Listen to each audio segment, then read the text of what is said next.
Eba, em Casa Conspiratal, começando mais um programa diretamente aqui do estúdio Vida Moderna, que nós estamos na Avenida Moema 300, sala 41, quarto andar. Gente, quando eu falo daqui, meu olhinho brilha porque eu estou aqui quase 5 meses. A equipe é sensacional, o Guido é tudo de bom, ele com o seu sócio. Então eu quero dar aqui mandar um beijo para todos vocês daqui do estúdio e dizer para você vir aqui também fazer parte do Em Casa Conspiratal. É só ligar no 11 9 83765514 e venha para cá também contar a sua história, divulgar o seu trabalho, que nós iremos te receber com muito carinho.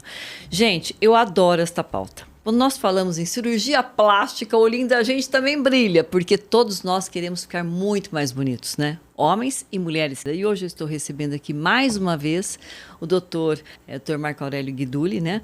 Cirurgião plástico, e é um querido e que, assim, foi um sucesso quando ele veio. Então eu falei, não, vamos chamá-lo novamente. Eu quero mandar um beijo também para a Andréia Filicônio também, que é assessora de imprensa, e que sempre me prestigia, trazendo profissionais maravilhosos aqui.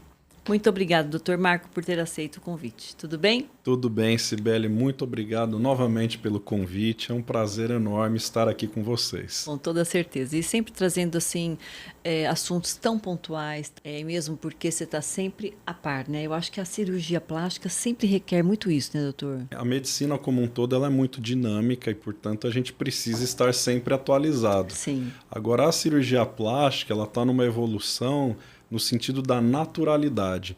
Então, hoje, os resultados eles buscam cada vez mais excelência e cada vez mais resultados naturais. Em outros tempos, havia aquele estigma da cirurgia plástica, né? Que ficava aquela coisa muito esticada, aquela coisa... Artificial, né? Exato, artificial.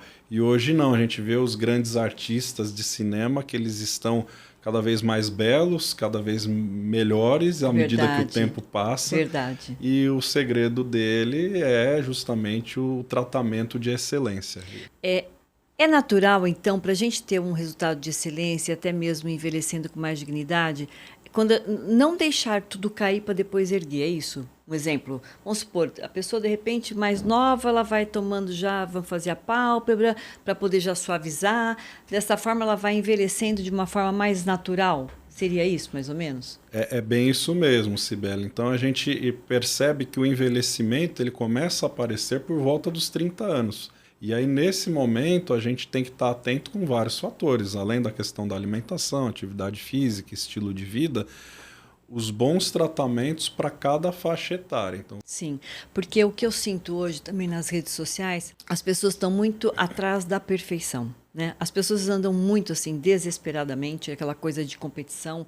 Você, quando as pessoas te procuram no teu consultório e você sente que a pessoa não tem aquela necessidade, de repente, chega lá uma pessoa muito mais jovem, com seus 30 anos também, ou 25 anos, que já queira fazer, de repente, uma pálpebra, como é que funciona esse teu olhar?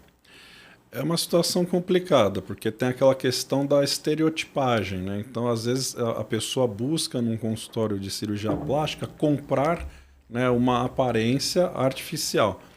O que a gente tem que quebrar é esse paradigma e demonstrar que cada pessoa tem uma parte bela. E o objetivo principal nosso é realçar a beleza individual de cada um. Sim. E é por isso que existe o conceito da naturalidade hoje dentro da cirurgia plástica, é um conceito bem recente. Deveria ser um conceito isso. Mais antigo, desde sempre, né? Desde sempre. Teve os seus tempos, né, desse conceito mais natural, e depois foi para o artificial, e agora a gente está voltando para o natural novamente, né? Então, o objetivo nosso é realçar justamente a beleza de cada um, individual. Sim, né? Sim. Agora, no seu caso, a sua especialidade maior, de mais procura, é seio ou é mais o rosto? A gente está numa fase que está meio a meio. Sim. Né? Então, eu tive um tempo que eu tinha muita procura para cirurgia mamária. Eu lembro quando você veio aqui, você falou muito disso, essa Sim, parte mamária. Eu estava, vamos dizer assim, mais focado, né, nessa num parte. foco um pouco maior mesmo de cirurgia mamária. E hoje a demanda por essa questão mesmo dessa mudança de conceito recente, veio um boom também de cirurgia plástica facial. Então, hoje a gente está no meio a meio. Eu acredito que em pouco tempo a cirurgia plástica facial já esteja em primeiro lugar. Entendi. Você logicamente pode falar melhor do que eu, que não sou do ramo, mas a gente escuta muito, né, na televisão, nos noticiários, que hoje a mama está sendo menor, está diminuindo a parte da mama. Antigamente usava-se uma mama maior, né, por questão das americanas, não sei como é que foi essa história desse boom, até queria que você falasse um pouquinho a respeito disso. E hoje já estão tentando já colocar uma mama também mais natural, é isso? É bem isso mesmo, Cibele. Então a gente teve esse boom aí da cirurgia plástica mamária aí, cerca de 15, 20 anos atrás, que comprava-se um tamanho de mama. Então, eu vim no consultório para pôr um silicone de 450 ml. Então era meio moda na época, próteses grandes, acima de 350, 400 ml, independente do biotipo de cada pessoa. Isso que eu ia te perguntar. E aí ficou uma coisa meio que uma linha de montagem, vamos dizer assim. Perdia-se muito a individualidade de cada um. E aí passou-se para o momento de mamas pequenas. Então, a mama deixou de ser grande e passou a ser pequena. E hoje a gente também está com esse conceito de naturalidade mamária.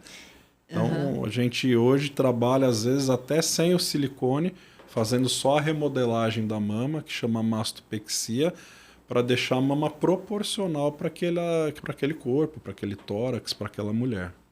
E seria tudo sem silicone? Ou com silicone mesmo? Hoje os silicones que as pacientes procuram são com um toque, com uma textura, né?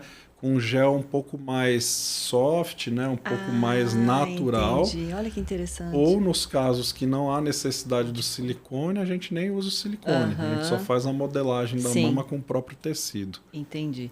E, por exemplo, voltando à história quando você fala da mama grandona que estava se usando antes, existe, vamos supor, vocês com um olhar clínico em termos assim de lordose, em termos de coluna, de dar essa... Porque geralmente quem tem muito seio por natural, quem nasceu, que tem o seio maiorzinho, sempre tem o lance do sutiã, que acaba apertando, acaba fazendo um fundinho, acaba atingindo um pouquinho a coluna. Como é que funciona no caso do silicone, quando a pessoa resolve, de repente, também obter um seio muito grandão para um biotipo não desejado, assim, ela não vai dar conta daquilo. Vocês costumam também orientar em dizer, não, é melhor não pôr? Como é que funciona para chegar nesse comum acordo entre você e o paciente? Essa pergunta é fantástica. Inclusive, hoje, antes de vir para cá, eu atendi uma paciente que a gente estava conversando exatamente sobre isso. A cirurgia plástica, ela tem uma finalidade estética, mas a gente, como médico, a gente preza também pelo bem-estar e por melhorias, às vezes, até de funções do paciente. Então, vamos, nesse caso aí, da colocação de um silicone desproporcional para aquele organismo. Exatamente isso que você falou. Pode forçar a coluna, pode forçar a pele, até mesmo para fazer atividade física. Também. Restringe muito, né, nas funções do corpo. Então a gente não tem que prezar somente pela aparência. Às vezes o belo está num meio termo, para a gente chegar num equilíbrio dentro daquele corpo. Da mesma forma que uma mama naturalmente grande força a coluna, pode predispor uma hérnia de disco, alterações de ombro, né? Aquela marca do sutiã, dor, desconforto. Então a gente preza também pelo bem-estar do paciente, além da aparência. Certo. Agora, existe idade para se colocar o silicone, doutor? Marco, por exemplo, a pessoa, vamos supor que a menina chega lá aos 20 anos de idade, ou aos 18, e queira realmente pôr mama. Isso pode acontecer, pôr a mama, pôr o silicone. Existe um limite de idade, o mínimo para se colocar ou não? Não existe uma idade mínima e também nenhuma idade máxima. Eu já fiz cirurgia mamária, não de inclusão de prótese, mas de adequação, redução em meninas de 13 anos de idade. É mesmo? Que já estavam sofrendo de problema na coluna, olha, que constrangimento social, fazia uma postura corporal mais introvertida. Então, E foi super sucesso. Super sucesso. Olha que legal. E do ponto de vista psicológico, a pessoa Nossa, ela na ganhou, adolescência né? Ela renasceu bem. teve um boom e ela no desenvolvimento, né, psicológico dela, a gente contribuiu bastante fazendo a cirurgia teoricamente precocemente, mas bem indicada porque a mama demandava essa intervenção. Que coisa. Uhum. Agora, a inclusão do silicone, a gente aguarda o desenvolvimento mamário. Então, antes dos 16 anos de idade, é muito difícil a gente indicar essa cirurgia. Sim, que tem que ver o crescimento. Entendi. Precisa, porque... Mesmo que a pessoa tenha entrado já, ficado mocinha. Sim, mesmo ficando mocinha precocemente, eu atendo às vezes moças que ficaram com 11 anos, com 11 ou sim. até 10 anos de idade, né, mocinhas, a gente aguarda. Por quê? Porque caso essa mama ela continue se desenvolvendo, o fato de colocar o silicone precocemente pode deixar desproporcional num médio e longo prazo. Entendi. Então a gente segura até uns 16 anos, não é uma data, vamos dizer assim, que cientificamente mas o bom senso diz, né? Uhum. E a partir de então, com a anuência dos pais, a gente faz a intervenção. Tá. E aí, hoje em dia, ainda está nesse lance de ter que trocar cada 10 anos, caso corra tudo bem, cada 10 anos, ou pessoas que têm atividade física constante, aquela coisa que fica, né, que é uma dançarina, ou tem um impacto muito grande, um atleta, no caso, aí tem que se refazer a prótese com menos tempo? As próteses de silicone, elas não têm um prazo de validade pré-determinado. É claro que a influência do estilo de vida da pessoa ou da profissão, enfim, pode influenciar na durabilidade do silicone. Então, atletas de alta performance, bailarinas, né, profissionais que utilizam, né, o corpo, né, impacto, lutadoras, né? impacto, uma maratonista, enfim, pode haver uma durabilidade menor. Por quê? Porque o material ele vai sofrer uma degradação maior. Então, aquela regrinha dos 10 anos, às vezes, cai por terra. Entendi. Não necessariamente um silicone está programado para durar 10 anos. Mas acende-se uma luz amarela com 10 anos, a gente sempre recomenda um exame de imagem, ressonância magnética, tá. para ver a integridade desse silicone. Mas essas atletas, a gente recomenda até que faça precocemente mesmo essa investigação, para ver como que está a integridade do implante. Tá. Outra coisa, em relação a fazer mamografia, a mamografia normal. Se vê normalmente, igualzinho. Normal, é uma pergunta comum das pacientes, porém existe uma ressalva dos laboratórios. Eles pedem que assine um termo de consentimento, apesar de baixo risco, Sim. mas existe um risco por ser um exame, né, que tem uma compressão mamária. Que, aliás, é horrível, viu? Deus que me perdoe. Eu falo, gente, tanta evolução na vida de exames poderia ser um pouquinho menos sofrível, porque, olha, é sofrível, é dolorido. Eu sempre falo isso para as pacientes. Pode fazer, não tem contraindicação, geralmente não tem problema nenhum, mas sempre tem a ressalva de que pode acontecer um risco em função da compressão. Sim. Mas os silicones são bem resistentes, elas podem ficar tranquilas. Certo. Agora, doutor, e falando em silicone agora de bumbum, isso está em alta ainda ou não mais? O bumbum aqui no Brasil sempre está em alta, né? Sim, mas o silicone em si? O silicone no glúteo, ele já passou a fase dele. Teve né? um boom, então, né? Nossa, era um pessoal fazendo direto. Teve um boom aí, mais ou menos na época dos silicones mamários grandes, né? Então a gente teve um boom dos silicones glúteos também. Hoje a procura das pacientes é bem menor para essa intervenção cirúrgica, mas hoje a gente usa gordura para fazer a modelação glútea, né, a lipoenxertia. Existem protocolos também com bioestimuladores de colágeno, até mesmo ácido hialurônico para modelagem glútea. Quer dizer, o conceito da naturalidade se aplica para o glúteo hoje também. Olha que legal. Deixa eu te fazer uma pergunta, até pessoal, em relação ao bumbum. Vamos dizer que você tenha feito, eu tenha feito, quando mais nova, eu estou falando no meu caso, né? Tenha feito aquela... Antigamente se usava muito fazer como é que se diz? Aquela enzima. Sim. Aplicação de enzima, né? No glúteo e tal, no bumbum. E eu fiz isso há muitos anos atrás, muito novinha, menina e tal. Depois que eu tive nenê até. Isso há uns 30 anos atrás. E ficou um pouquinho de depressão. O que eu queria te perguntar? Hoje pode-se fazer alguma ressalva aí, alguma melhora na parte de bumbum e de glúteo para quem tem celulite, para quem de repente fez uma lipo e teve uma certa retração, ficou com aquele buraquinho. Isso tudo pode ser corrigido através de alguma substância que vocês utilizem?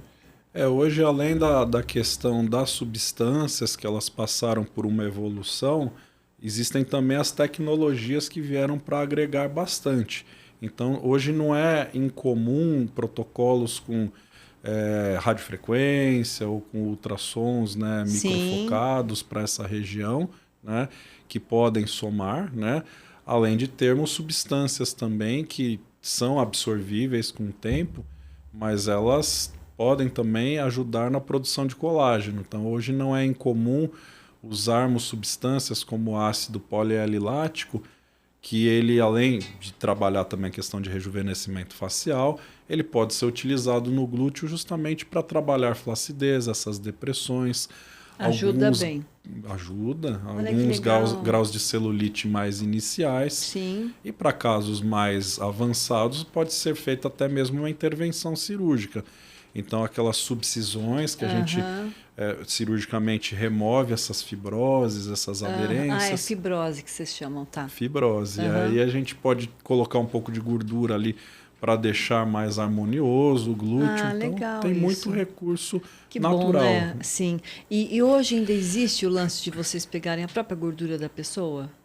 Hoje E tem. injetar em algum outro lugar? Hoje temos, além de usar a própria gordura, existe um preparo também dessa gordura para uma otimização e até mesmo uma integração, quer dizer, pegar mais, né, a gordura entendi. nessa região. Então, hoje, até para, além da cirurgia corporal, até para cirurgia facial, usa-se muito gordura. Então, hoje a gente fala de célula-tronco, Sim. hoje a gente fala de fator de crescimento. Então, dependendo da fração da gordura, a gente consegue isolar a célula-tronco ou os fatores de rejuvenescimento, que são os fatores de crescimento. Então, além da finalidade de volumização, hoje a gordura ela tem a finalidade também de rejuvenescimento, né? Muito legal, hein? É muito interessante o uso da gordura. E tem também a medicina regenerativa. Que seria como? Que além da cirurgia plástica, ela se estende para outras áreas da medicina pelo uso da célula-tronco. Então, por exemplo, para você fazer uma cirurgia ortopédica, uma cirurgia neurológica, você pode usar essa célula-tronco proveniente da própria gordura. Muito legal. Muito bacana. Gente, e agora fala um pouco pra gente, doutor Marco, essa história que você vai viajar, conta pra gente as novidades. Você já teve, já te contaram, né, o spoiler, já tive né? um passarinho aqui, já me cantou. Eu já percebi que teve spoiler aí. Então, justamente, a gente busca sempre um aprimoramento técnico, né? Então, a gente tenta também beber de conhecimento de pessoas que têm um conhecimento maior do que o nosso, né? O grande benefício, a grande coisa legal da medicina é que você sempre está aprendendo, né? Acho que Verdade, na vida não para nunca, né? não paramos Deve ser nunca, muito né? gostoso, né? Evoluir é sempre muito bom. Então Tá a sempre gente... estudando, né? Tá sempre assim, tipo, sou estudante eternamente. Legal. Exato, isso, né? muito legal. Somos eternos aprendizes, né? Então, por mais que a gente saiba bastante, tem aquela troca de experiências, mas a gente quer aprender sempre um pouco mais. Então, eu estou indo fazer um aprimoramento técnico, né, nos Estados Unidos, que lá é a nossa fonte de conhecimento de cirurgia facial. Por quê? Porque com essa questão da naturalidade, hoje os resultados eles estão cada vez num patamar mais alto. Que bacana. Então, a gente busca sempre entregar o que é de melhor para os nossos pacientes, sempre em primeira mão. Entendi. Escuta, e aonde que você está? Onde que você trabalha? Onde que é o seu consultório? Hoje eu trabalho no Morumbi. A minha clínica ela fica ao lado do Shopping Morumbi. A clínica legal. tem o meu nome, né? Marco Aurélio Guidulli. e tem toda a infraestrutura para fazer esse tipo de tratamento, porém as cirurgias a gente faz sempre nos grandes hospitais aqui de São Paulo, prezando sempre pela segurança do paciente. Isso é importante você dizer, porque muita gente, você sabe, né, mais do que ninguém, você da área, você vê quantas pessoas aí perdendo vidas, de repente fazendo em qualquer lugar. Eu acho que é muito importante, sabe, gente, a gente ter essa precaução, essa responsabilidade para com a gente mesmo, porque nós temos que nos amar. Acima de tudo, antes de qualquer coisa, a gente tem que saber para onde nós estamos indo levar o nosso rosto, o nosso corpo, né, doutor? Porque as pessoas hoje, às vezes, por uma questão barata, se coloca em cada situação absurda e depois a pessoa o quê? Perde a vida e daí? Perdeu a vida, ninguém mais vai recuperar, né? É uma judiação. Então, acho que a gente tem que ter essa consciência também de procurar bons médicos, bons profissionais, como o Dr. Marco, porque eu acho que eu não sei, eu tenho receio, eu jamais iria me colocar em qualquer canto também. Eu acho que a gente tem que prestar muita atenção nisso. Bem, então você vai voltar cheio de novidades, vai trazer muitas coisas boas pra gente. Eu quero um dia, qualquer dia, ir lá no consultório dele, viu? Vou falar pra André pra gente juntas lá qualquer dia também, pra eu fazer, de repente, alguma coisa diferente também, que eu também estou precisando. A gente está sempre precisando, na verdade, né? Porque eu acho que quando a gente envelhece com dignidade, não tem preço, né? Eu acho que dá para melhorar, né? Eu acho que tem coisas que não são nem tão invasivas assim e que você também lá faz também alguns trabalhos sem ser também plástica, tipo cirurgião. Vocês fazem também alguns tratamentos menos invasivos. Sim, a gente faz aí na clínica mesmo, sim, né? Sim. As tecnologias, os tratamentos minimamente invasivos, né? E é a questão do gerenciamento do envelhecimento. Envelhecer é um privilégio que a gente tem. É verdade. Né? Tem uma questão cultural de que a pessoa ela é velha. Não, todos nós devemos envelhecer. O curso natural da vida é envelhecermos, mas com dignidade, Sim. com um bom gerenciamento, com uma boa qualidade de vida. E a gente da área da saúde tem que dar esse suporte todo, né, Claro. para envelhecermos com qualidade. Sim. Tem alguma coisa que ficou pendente que você gostaria de passar, que eu não falei, não perguntei, que você acha que seria interessante, na parte mesmo facial? Né, que você disse que hoje vocês também estão introduzindo muito mais também, entrando também mais também, dando um boom também na parte facial. Tem alguma coisa que você gostaria de enfatizar em relação a isso? Hoje fala-se muito do uso de tecnologia para cirurgia plástica corporal, né? Lipo HD, enfim, Sim. Uma série de outras intervenções corporais. Mas falamos pouco da face, né? Então, por que um artista de Hollywood ele está envelhecendo tão bem? Muito bem, verdade. Tem artistas com 60, 70 anos que estão mais bonitos do que com 20, com 30, né? É verdade. E é tão bacana isso, né? Você comparar as fotos e você falar, nossa, o cara está mais bonito agora do que antes. Tem muito disso. Eu acho sensacional. Eu também acho. E é bacana, porque a gente está envelhecendo junto com eles, a gente fala, olha, mas esse artista era, de repente, 20 anos mais velho do que eu e parece 20 anos mais novo. Mas interessante, né? As comparações. A gente às vezes se compara, mas por quê? Porque eles fazem um bom gerenciamento do envelhecimento. Em algum momento houve aquela questão estigmatizada de alguns artistas, exagero de boca, de rosto, e esses mesmos artistas hoje buscaram a naturalidade. E às custas do que isso daí? Investimento em tecnologia, dedicação, né? Bons profissionais. Constância, né? É verdade. Constância, isso é importante, porque você tem que... Não adianta você, uma vez cada 3 anos, para fazer uma manutenção. Né, para você se prevenir, até para entrar numa plástica. Você se prevenindo antes, foi como você falou, você pode até ter uma qualidade de vida melhor assim, em termos de aparência e gastando-se até menos. Né? Porque até você chegar numa plástica, se você vai fazendo essa manutenção sua, você vai mantendo a sua pele, né? O seu rosto, enfim. Sim. Uma parte que eu acho que também mexe muito é o pescoço, né? Por exemplo, eu já estou precisando mexer no meu pescoço. E eu falo, gente, como mexe, né? Porque eu, assim, sempre fui de tomar muito sol, sempre gostei muito. O rosto eu sempre cuidei mais, mas mesmo assim adquiri mais manchas também. Mas também nada que não possa ser feito, né, doutor? Fala aí uma coisa boa para mim, hein? Levanta meu astral, hein? Sibeli, você está muito bem, né?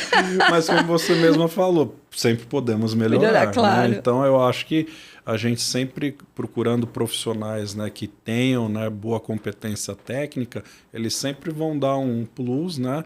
E é isso, o pescoço, ele de fato, ele estigmatiza muito, porque com o tempo a gente começa a perder o contorno da mandíbula. Aí você fala, meu rosto está derretendo e o coitado do pescoço acaba recebendo a carga toda, né? Então, hoje, as grandes intervenções nossas, né, são justamente em área de pescoço, né, trabalhar o lifting cervical, que não se falava muito até algum tempo atrás. Como que é o lifting cervical? O lifting cervical, você pode fazer um acesso, né, atrás da orelha ou na região em volta da orelha.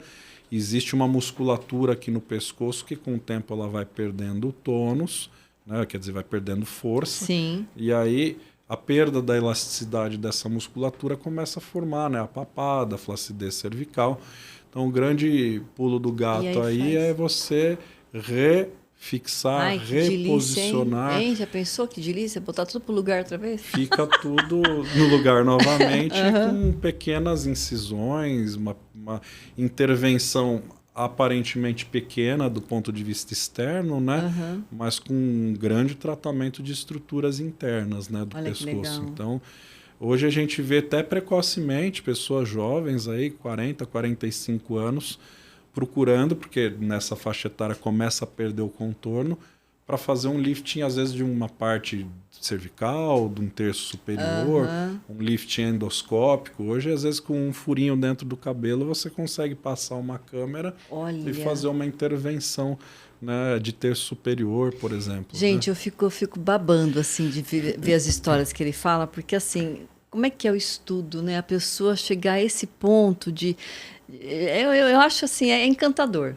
Eu acho encantador e fico imaginando você como profissional de ver os resultados, né? De você sentir a pessoa feliz, de você ver a pessoa revigorada, repaginada, isso não tem preço. É fascinante, né? A gratidão que o paciente tem por resgatar essa autoestima. Sim. Hoje mesmo eu tive um review de uma paciente que escreveu um texto fantástico aí no meu YouTube, né? Legal. E eu até me emocionei, porque às vezes a gente busca essa excelência, né? Não por uma satisfação pessoal, mas é uma entrega que a gente dá para o nosso paciente, porque vê-lo feliz, resolver um problema físico de uma pessoa, não tem nada mais gratificante do que isso. Não tem. E fica numa energia muito gostosa, muito boa, muito bem lembrada. É tão bom você lembrar daquela pessoa com desejo assim, de agradecimento, né? De estar feliz. Isso é muito bom. Bem, acho que nós já até passamos do horário, mas quero te agradecer muito, Dr. Marco, por você ter aceito novamente o convite, mandar um beijo também para a Andréia Felicônio, uma outra querida também, e é isso, quando você quiser, você está sempre aberto, você já faz parte aqui do Em Casa com Espelho Atala. Sibeli, muito obrigado novamente, viu? Gratidão pelo convite, gratidão a Andréia, que é a minha assessora, meu braço direito, sempre está junto comigo. É uma querida. Então tá, e depois você volta para contar aí como é que foi nos Estados Unidos, que a gente quer saber tudo de volta. Com certeza. Então tá, gente, olha, um beijo grande para vocês, até amanhã, se Deus quiser, com Em Casa com Espelho Atala. Beijo, tchau, tchau. Tchau, tchau.